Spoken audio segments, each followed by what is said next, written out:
We've worked with CEF for over many years now with mini grants, and much of the equipment in that shop has been supported or actually purchased by CEF grants. We applied for the grant at CEF, and we also partnered with our PTA in order to fund this program. You know, as a principal, part of my job is to be able to help to facilitate learning and to be able to take barriers out of the way of teachers. And CEF is one of the ways I can do that. CEF grants and many others like it, they provide the basic funding that we need to buy things and tools and aluminum and just simple things you wouldn't even think about until you're like, oh no, we don't have it. I could list program after program of things we've been able to bring to our school through the mini grant program. I was talking to a CEF volunteer this weekend, and she said CEF is the venture capitalists within the district. And it made perfect sense that I can't help but use that. People come up with the ideas, they come up with the brainstorming work and developing the business plans, and CEF gives them the money to take off with it. CEF is directly connected to the classroom and learning outcomes. So they're looking to fund programs that excited teachers have dreamed up, that people are wanting to implement, that we know would be great for kids, that spark that gets you so excited about learning that a building budget just would never be able to accommodate. And so CEF is that place that makes those things possible. I first heard about CEF when I was trying to work with the principal at Dorothy Fox to raise funds to get VTS at the schools.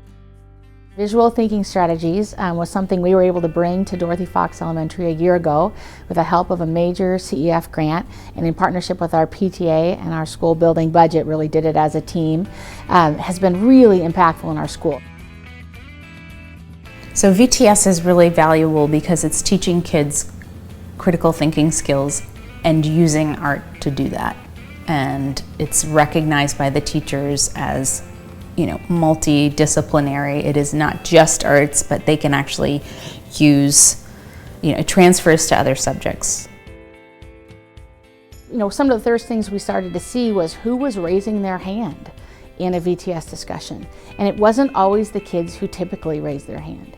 And I can remember sitting in a third grade classroom, and I saw a student who'd recently come to our school, was an ELL learner, was shy to contribute, would never read aloud, and you know, in school wasn't always the place they felt very confident, but they got engaged in the visual image that was presented to them, and they raised their hand and contributed. We've seen that happen with students in our special ed population, and kids who are typically just less confident, and that they really feel like they can shine.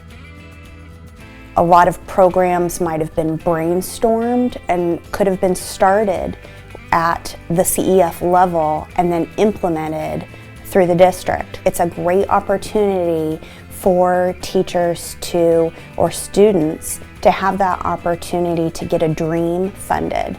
Kind of like a Kickstarter in a way, where if somebody has an idea and they want to see where it can go, we give them that opportunity to do so.